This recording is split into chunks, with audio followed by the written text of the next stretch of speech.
Hey diddle diddle, the cat and the fiddle, the cow jumped over the moon. Innocent nursery rhyme. Perhaps not. What sounds like harmless children's gibberish is actually a coded message, one that's been hiding dark secrets for over 500 years. Behind the facade of talking animals and magical moons lies a darker reality. This is about religious persecution and political rebellion that were covered up by turning truth into nursery rhymes. The cat with the fiddle? Not an animal at all. The cow jumping over the moon, a veiled reference to escape routes used by hunted priests. And that laughing dog? He represents the executioners who found joy in their grisly work. Every line of this seemingly innocent verse was crafted to hide the identities of real people, people who were done away with and buried in unmarked graves. What you sang as a child was actually a survivor's guide, passed down through generations of the persecuted. Tonight on Buried Tales, we're decoding the truth behind nursery rhymes that were never meant for children. Because sometimes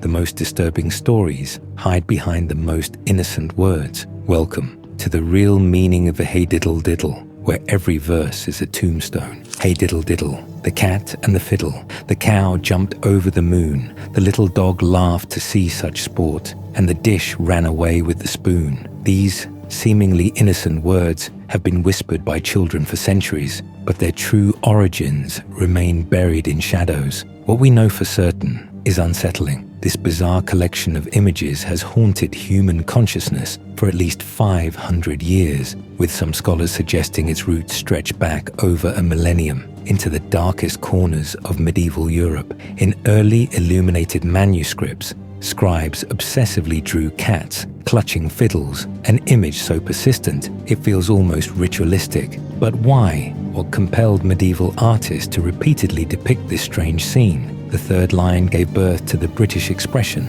over the moon, meaning pure joy. But there's something deeply unsettling about finding happiness in such chaotic imagery. The most disturbing part, nobody knows where this rhyme truly came from. Despite centuries of investigation, its precise origins remain locked away, hidden behind a curtain of theories that only deepen the mystery. We sing it to our children without understanding what we're really passing down. A collection of symbols so ancient and persistent they've survived the collapse of empires, yet their meaning has been deliberately erased from history. On the surface, it appears utterly meaningless, just another silly nursery rhyme meant to amuse children. But beneath this innocent facade, something far more intriguing may be hiding. What if this whimsical verse actually contains a secret that's been passed down through generations, disguised as harmless nonsense? One compelling theory suggests that Hey Diddle Diddle isn't random gibberish at all. Instead, it might be a cleverly disguised star map encoded in verse to help farmers survive. Imagine a world where most people couldn't read or write, where knowledge had to be memorized and passed from mouth to mouth. For a farmer, knowing when to plant could mean the difference between feast and famine. Get it wrong, and your family starves. According to this theory, each character in the rhyme represents a constellation visible in the night sky. The cat becomes Leo, the fiddle transforms into Lyra, the cow morphs into Taurus, the little dog reveals itself as Canis Minor, the dish represents Apollo's bowl, and the spoon, that's the Big Dipper. When all these celestial players align near the moon, it signals the perfect moment to plant your crops. In an age when books were treasures only the wealthy could afford, vital information had to be disguised and memorized, just like children today sing their ABCs or multiplication tables. Farmers might have chanted this seemingly innocent rhyme to remember when the stars told them it was time to sow their seeds.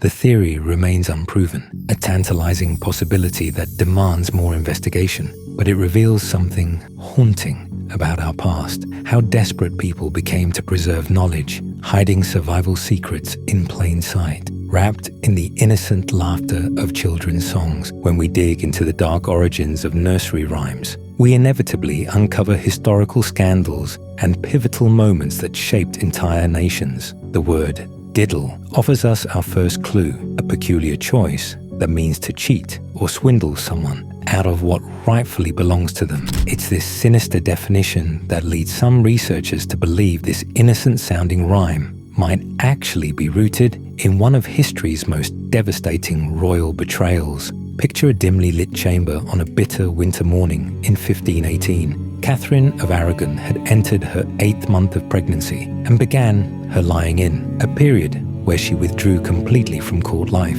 retreating into a world few were allowed to enter. Her private rooms became a sacred sanctuary, forbidden to all men. Only women could enter this hushed domain, moving like shadows to serve her every need. Heavy tapestries covered the windows, plunging the chamber into an almost eternal twilight. The darkness wasn't accidental. It was carefully crafted to mimic the protective embrace of a womb. Only one window remained slightly open, allowing just a whisper of fresh air and the faintest hint of light. Too much brightness, they believed, could damage a mother's delicate eyes. Crucifixes and sacred relics lined the walls, offering spiritual protection during this most vulnerable time. But fate had other plans. Almost immediately after entering her sanctuary, Catherine was seized by violent contractions. The labor that followed was excruciating, ending in unimaginable heartbreak. A daughter who never drew breath.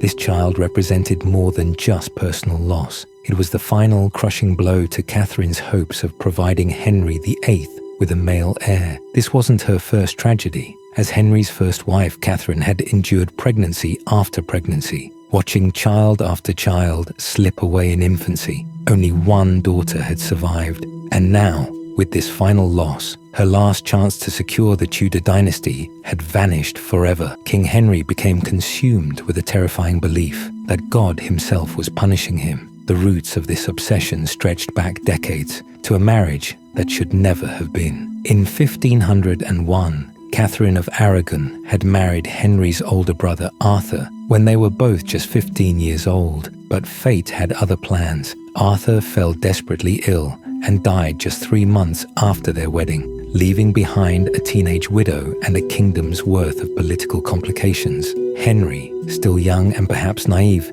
stepped into his dead brother's place, taking Catherine as his wife. For years, their marriage seemed blessed, filled with love, laughter, and hope. But then came more tragedy. His sons, who lived only days. With each lost child, Henry's faith in his marriage crumbled a little more. By the 1520s, he was convinced that God was sending him a message through these tragedies, that his union with Catherine was cursed from the very beginning. Enter Anne Boleyn, young, captivating, and dangerously clever. She arrived at court as Catherine's lady-in-waiting. Unlike the other women who had fallen into Henry's bed, Anne played a different game entirely. She refused his advances, demanding marriage before intimacy. For a king accustomed to getting everything he wanted, her resistance only fueled his obsession. Now Henry faced an impossible problem. England was devoutly Catholic, and divorce simply didn't exist. His only escape lay in proving that his marriage to Catherine had never been valid in the first place. The key question that would tear apart a kingdom. Had Catherine's first marriage to Arthur been consummated, what followed was a nightmare that would haunt Catherine for the rest of her life. Dragged before courts and tribunals, the Queen endured interrogations that stripped away every shred of her dignity. Lawyers demanded explicit details about her wedding night with Arthur 25 years earlier. They wanted to know everything, every intimate moment, every private exchange between a teenage bride and her dying husband. Catherine could have simply agreed with Henry's version of events. She could have admitted to consummating her first marriage and disappeared quietly into exile. Instead, she chose to fight back with a courage that would define her legacy. Standing before her accusers, she swore that she had remained untouched throughout her brief marriage to Arthur, making her union with Henry legitimate in the eyes of God and law. In the heart-wrenching conclusion, Catherine's 23-year marriage to King Henry was finally annulled in 1533. Stripped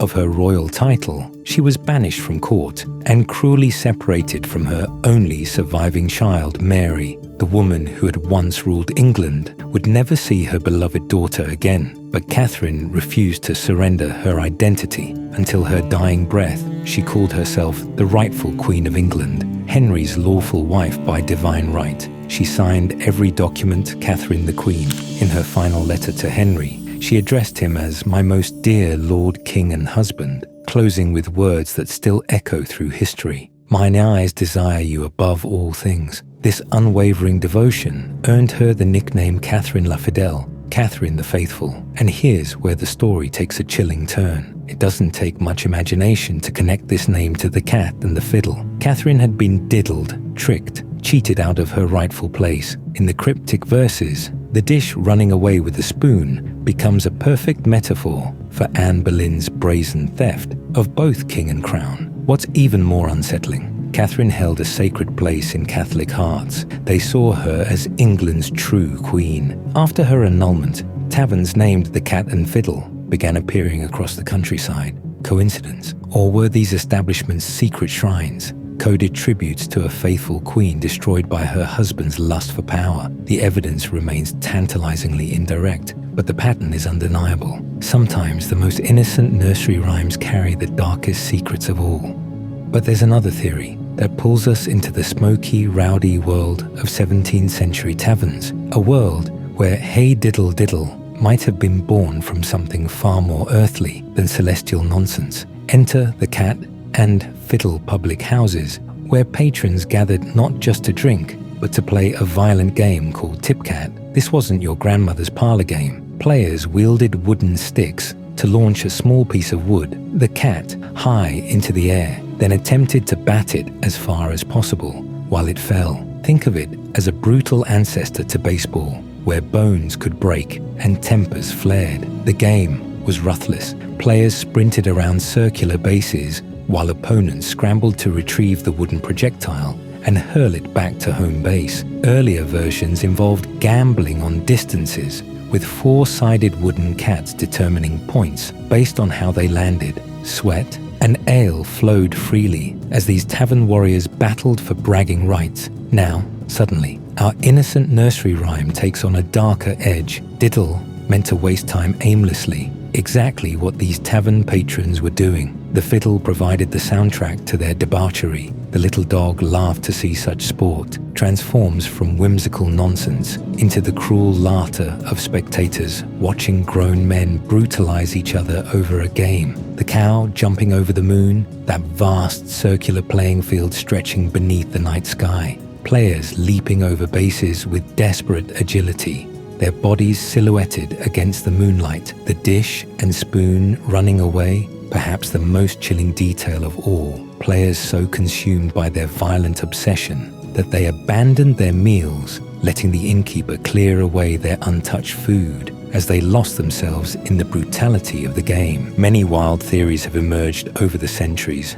trying to decode "Hey Diddle Diddle," from bizarre connections to ancient Greek rituals to Egyptian deity worship. But one theory cuts deeper than the rest, one that takes us into the treacherous world of Queen Elizabeth I's court, where every smile masked a dagger and every whisper could mean death. In this version, each character represents a real person, dancing on the razor's edge of royal favor. The cat, that was Elizabeth herself. She earned this nickname because she loved to toy with her ministers like a predator plays with its prey. The little dog represents Robert Dudley, the Earl of Leicester, the man Elizabeth might have married if politics hadn't stood in the way. She called him her little lapdog, a term of endearment that reveals just how much power she held over even her closest companions. But here's where it gets truly sinister. The dish and the spoon weren't just kitchen utensils in this deadly game. The dish was court slang for the unfortunate soul whose job it was to carry ceremonial dishes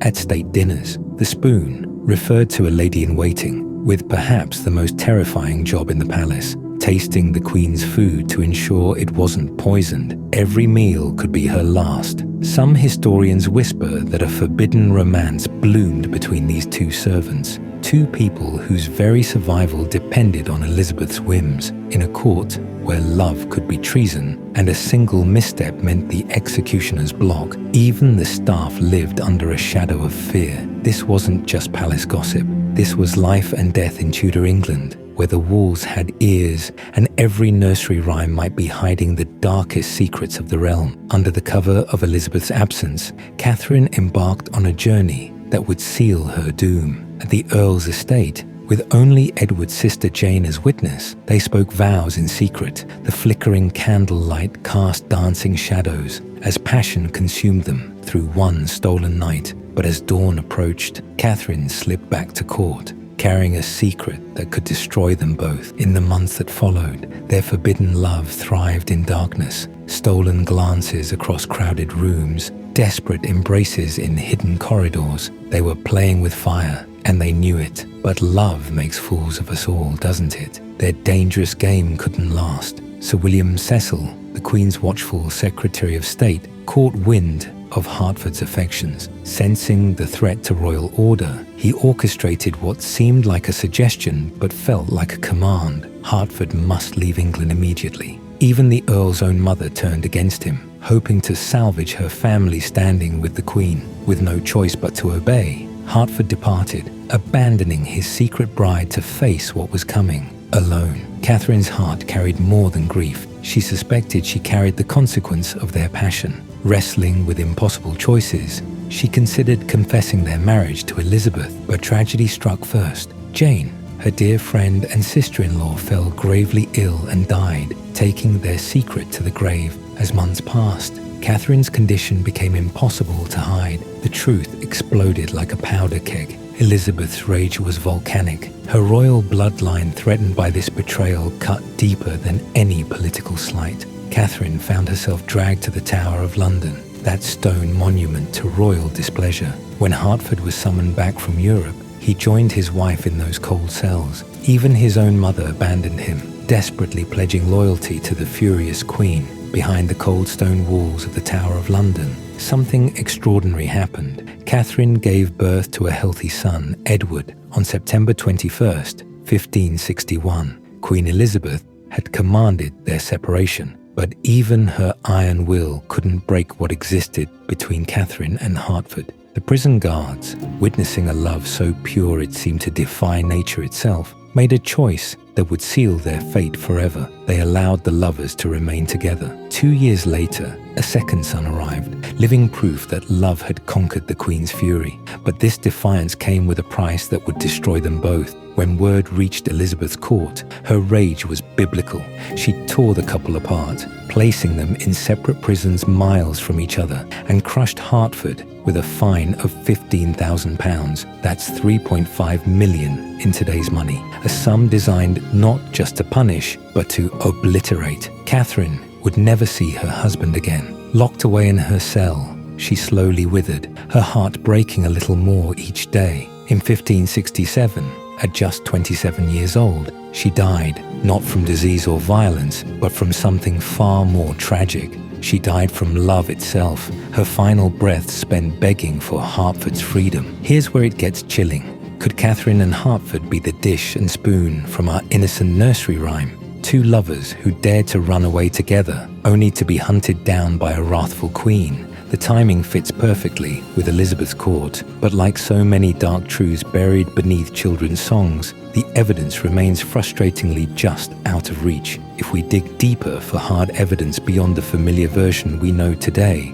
we uncover something unsettling. A rare historical reference buried in a 1569 play by Thomas Preston reads, "They be at hand, sir, with stick and fiddle. They can play a new dance called Hey Diddle Diddle." The words feel almost haunting when you realize how old this connection truly is. Another chilling clue emerges from Alexander Montgomery's 1597 poetry collection, The Cherry and the Sleigh, which contains these cryptic lines. "But since you think it an easy thing to mount above the moon of your own fiddle, take a spring and dance when you have done." Both of these early printed versions point to something darker than innocent children's entertainment. They suggest dance, ritualistic movement that may have birthed the nursery rhyme we think we know. It's entirely possible that the remaining lines of the modern version evolved to match whatever haunting music once accompanied these mysterious dances. But here's where it gets uncomfortable. The resemblance between these ancient texts and our familiar rhyme could be purely coincidental, leaving us grasping at shadows. there's one final theory that's almost too simple to believe, that the rhyme served as a grim inventory of survival essentials in a desperately poor household: a cat to catch disease-carrying vermin, a dog for protection against threats, a cow for life-sustaining milk, basic dishes for whatever food could be found, and a fiddle, perhaps the only source of joy in an otherwise bleak existence. While each theory carries weight, the truth remains madnessly elusive. Many sources dismiss it as meaningless wordplay, but something about that explanation feels too convenient, too clean. The real answer continues to slip through our fingers, leaving us with more questions than comfort. Thank you for joining me on this journey through the shadows that lurk beneath our most cherished stories. Your comments, theories, and shared discoveries have transformed each video into something far greater than I could have created alone. A collective excavation of the truths we've buried beneath centuries of sanitized retellings. If you found yourself drawn into these darker revelations, I invite you to become part of our growing community. Leave a like to help others discover these hidden narratives, and subscribe to join our fellowship of buried tale seekers who refuse to accept the surface version of any tale. What other childhood stories have you begun to question after watching these videos? Which seemingly innocent nursery rhyme or fairy tale do you suspect harbors its own buried secrets? Share your suspicions in the comments. Your insights often lead us to our next investigation. Until we meet again, in the shadows between fact and fiction, keep questioning what you've been told. Keep digging beneath the comfortable lies, and never stop seeking the truth that others would prefer to leave undisturbed. The most unsettling revelations are always waiting just beneath the surface, for the darkest tales are always buried